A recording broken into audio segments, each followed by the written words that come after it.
Hey guys, so we're back with another video. I apologize, it's been a while since the last one, but I've been in the process of moving into a new house, so it's just busy. So today we're going to look at the AT4. It's a very popular, very common shoulder-launched weapon. Before we look at these examples, I'll go through some of the history and the development and what became of them. So we'll jump to that, and then we'll come back to this.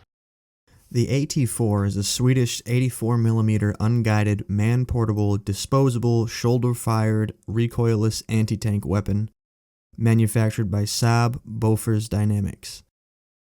The AT4 is a development of the 74mm Panzerskott M68, adopted by the Swedish Army in the late 1960s. Even before the AT4 had been adopted by Sweden, it was entered into a United States Army competition for a new anti-tank weapon, mandated by Congress in 1982, when the FGR-17 Viper failed as a replacement for the M72 Law. Although very impressed with the simplicity and durability of the tested version of the AT4, the U.S. Army saw some room for improvement. Specifically, the addition of rear and front bumpers in the launch tube, and changes to the sights and the sling. After these changes, the AT4 was adopted by the U.S. Army as the lightweight multi-purpose weapon M136. The Swedish Army also recognized the improvements and adopted the Americanized version of the AT4 as the Panzerskott M86, with the addition of a forward folding hand grip to help steady the AT4 when being aimed and fired. The disadvantage of the recoilless design is that it creates a large backblast area behind the weapon, which can cause severe burns and overpressure injuries to friendly personnel standing in the vicinity of the user, and sometimes also to the user themselves, especially in confined spaces.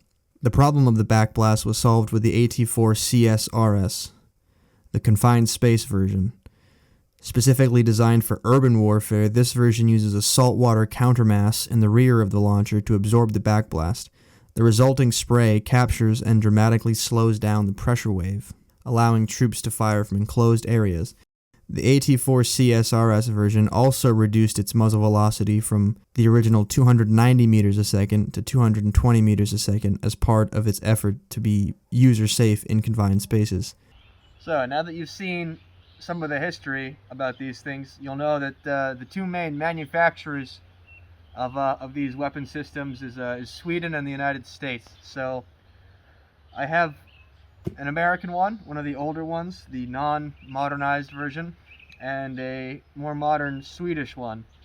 So first I guess we'll take a look at the Swedish one, because it's the most common, at least here in Ukraine.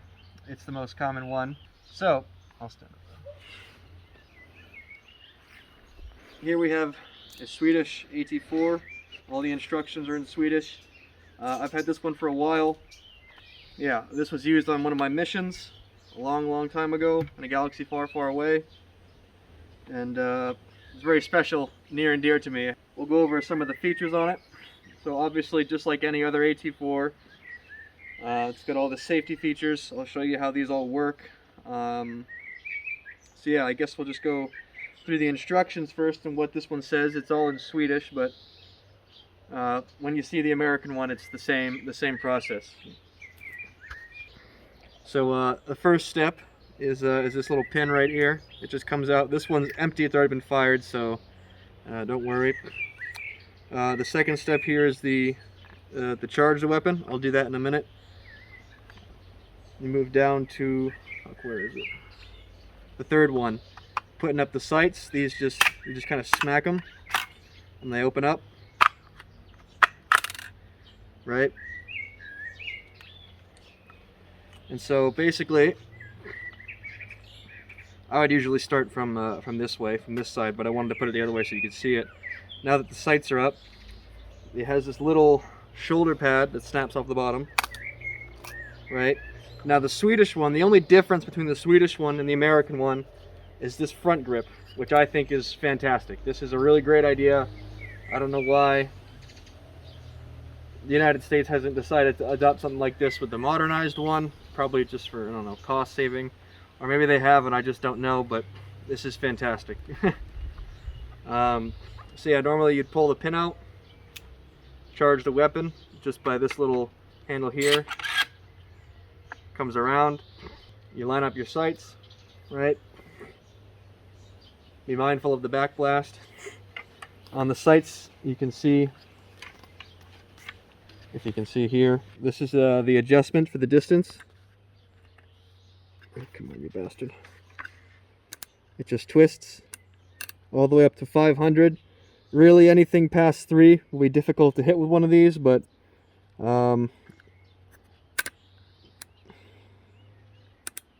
200 is the standard setting. On the front here is your front sight. You can see on these pictures, it says where to aim if the vehicle is moving. So the center would be if it's stopped or moving very, very slowly, slightly faster. Here it says like 5 to 20 kilometers an hour. And on the very edges of the sight for over 20 kilometers an hour, just by guessing. So once you find your target and have it all set up, basically you have this little safety right here. You just push down with your finger, line up your sight, and press this thumb button right here, and that's it. Then it fires. Now, using it against vehicles we don't really do anymore. Light vehicles, yeah, we could do that. BMPs, BTRs, stuff like that. Armored cars. For tanks or anything heavier than a lightly armored vehicle, it's really not going to do anything.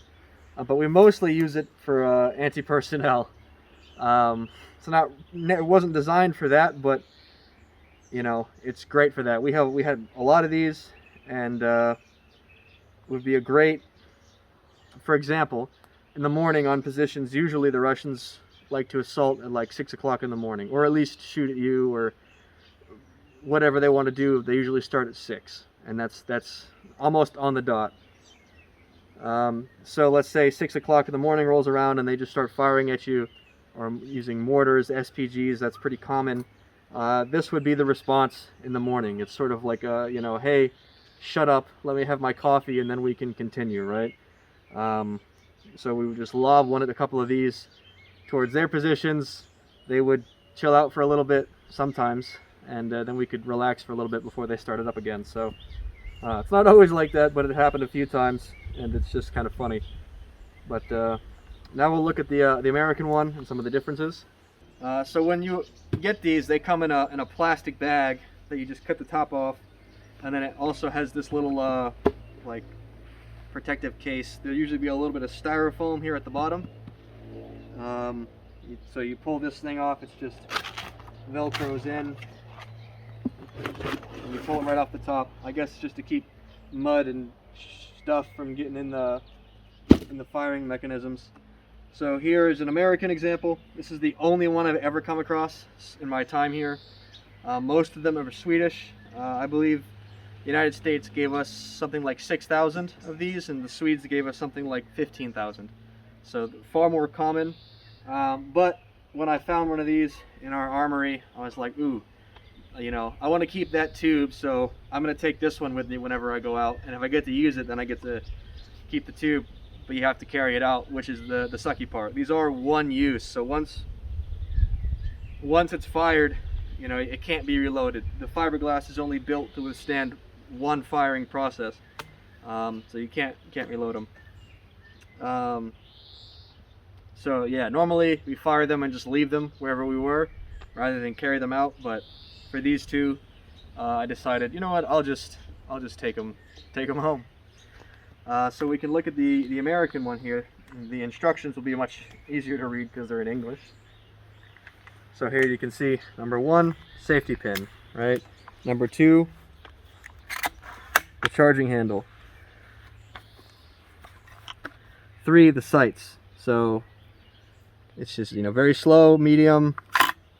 The sights are exactly the same, but you'll notice there's no forward grip, which is kind of uncomfortable compared to after having the Swedish ones for so long. It does make it a little bit more difficult. So normally It does also have still the same little shoulder pad. Another small difference is these end buffers are black instead of green. I don't know why, that's just the way they are. So this is the older M136. It's not modernized. This is the heat version, high explosive anti-tank. So it's not so great against anything that's not armored, really. But it still goes boom, and it still, you know, is loud and intimidating, I guess. But it works exactly the same way, except normally I would just grab onto this little thing here and fire it all the same. Now, something that's really funny, maybe you have seen some of these videos of the Russians captured some of these live and decided to test them out. And so these these have no recoil, really. You'll see videos of dudes firing them and it like jumps around. It's mostly just because they're inexperienced and haven't fired many of them. I've fired lots of these because we had a lot of them, and there's really no recoil. It's loud, that's for sure, but no real recoil. With that, you also get a larger backblast, but you know, it is what it is. But I saw this video. If I can find it on the internet, I'll cut it into the video. But basically, this Russian propaganda dude was demonstrating, you know, captured American weapons, and he didn't put the shoulder pad on. And I don't know how he did it, but the thing came back and busted him in the face, and it was very funny because he didn't know how to use it the right way. Посмотрим.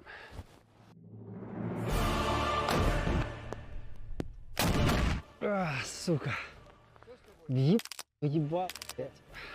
But very funny. But that's about it. Just a short little video. I'll put in some other clips of us using these that I have saved in my storage.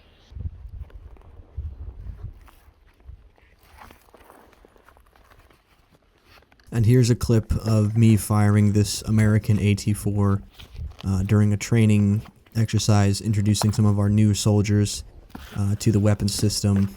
I gave a demonstration so they could kind of see the, you know, how it works and hear the loudness and the pressure that it creates, so they would be less nervous when they would fire theirs for the first time.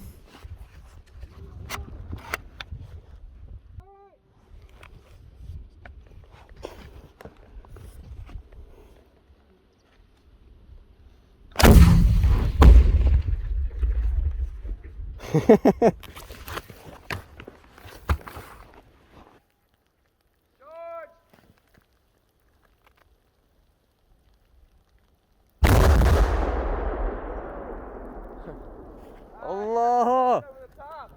But I love these things. I think they're great.